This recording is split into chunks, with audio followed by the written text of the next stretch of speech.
Goeiemiddag. Ons gas vanmiddag is Rina Hugo. Hallo Rina. Hallo Christine. Rina, jy's ewe bekend in die ligte Afrikaanse musiekwêreld en die klassieke musiekwêreld. Hoe het dit gebeur? Dis reg, ek is opgelei as 'n klassieke sangeres op die PUK. Te BMS daar verwerf en later het ek in Amerika MS graad verwerf in sang. Maar so 4 jaar gelede het ek vir die eerste keer begin ligte Afrikaanse musiek sing. Ek het die geleentheid gekry toe ek lid was van die Alabama Studentegeselskap natuurlik. Maar ernstig so 4 jaar gelede dit begin doen. Ek val dan sommer op met die deur in die huis. Wat is vir jou die verskil om lewend voor 'n gehoor op te tree en die amper doodsheid van 'n ateljee? Jong, voor 'n gehoor is ek baie banger as in die ateljee. Want hulle gee vir jou onmiddellik reaksie. Jy weet wat aan die een kant lekker is, jy weet dadelik hou hulle nou van jou of is dit nie vir hulle so mooi nie. Maar klein foutjies wat jy maak, stemsgewys en so aan, gaan verby hulle hoor dit nie. So vergroot is wat dit nie ateljee is nie. Die mikrofoon tel alles natuurlik baie goed op. Ja, maar gelukkig kan jy dit oor en oor en oor doen. Ja, dis een geluk. Totdat dit maar reg dit is baie harde werk en naderhand gaan die spontaniteit daar uit, dink ek. Ja. Rina, jou eerste plaat was 'n groot sukses geweest en die treffer liedjie daarop was? Ek sien vandag die son weer skyn. Nou jy het nou so onlangs weer 'n plaat uitgereik en vertel vir ons nou iets van die liedjies daarop. Ek is baie opgewonde oor my nuwe plaat. Ek dink daar's baie mooi liedjies op, mooi melodieë. Ek gaan nou vir julle sing Troepie Doepie, so oor 'n rukkie, wat 'n baie mooi lekker singliedjie is.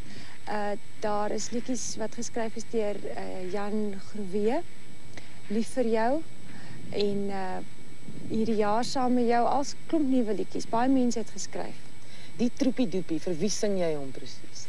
Daar's so baie mense wat familie op die grens het en wat besig is om opgelei te word, jy weet, in die leer. En ek sing dit vir al die boeties en sissies en verloofdes en mammies en pappies en almal. Rina, waarmee jy jouself deesdae besig? Ek is gelukkig dat ek baie besig is. Ek het genoeg werk op die oomblik. Ek is nou besig met die Towerfluit van Mozart, die opera by Rodepoort. Ek sing onder andere saam met Emanuel Escorcio en Mimi Koortse, Werner Nel. En oor naweke doen ek so ligte musiekkonserte. Jy weet, ons reis so na dorpe toe en doen dit. En dan die groot ding wat vir my volgende jaar voorlê is natuurlik The Sound of Music wat ek gaan doen. Gaan jy dit in Johannesburg doen? Nee, in Bloemfontein. Ook in Bloemfontein. Ja. Rina, doen jy ooit toere saam met ander mense? Dis nie vir my moontlik om lang toere te doen nie. Ek het nou al sulke kort toertjies gedoen, jy weet, vir so 2 weke. Ek en Manuel Escorcio het Siekhoffs getoer en ons gaan nou juis weer in November 'n toer vir Narok doen in Natal. En so tussen al hierdie dinge deur kry jy nog tyd om huisvrou te speel en kinders groot te maak? Ja, die groot werk is om die kinders groot te kry. Ek bekommer my nie so oor die huis nie. Hoeveel kinders het jy? Ek het 2 kinders en ek probeer om in die middag nie so besig te wees nie, dat ek hulle kan help, jy weet, met huiswerk en so aan, maar tussen dit alles deur het ek oumas en oupas en vriendinne wat my baie help, ja. Sien jy jou sang as 'n loopbaan of as 'n stokperdjie?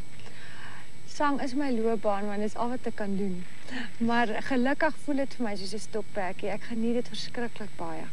En dit voel nooit vir my soos werk nie. En as ek nie sing nie, dan is ek baie ongelukkig. Rina, hou jy van die tipe musiek wat jy sing? Hou jy werklik daarvan of sing jy dit omdat dit kommersieel is? Jy bedoel op die plate, die musiek op die plate. Ja. Ek hou baie van die musiek wat ek sing. Ek het nog nooit op die 2 plate liedjies opgeneem wat nie vir my mooi is nie. Maar ek probeer liedjies opneem wat ek weet die publiek van sal hou of hoop hulle sal geniet.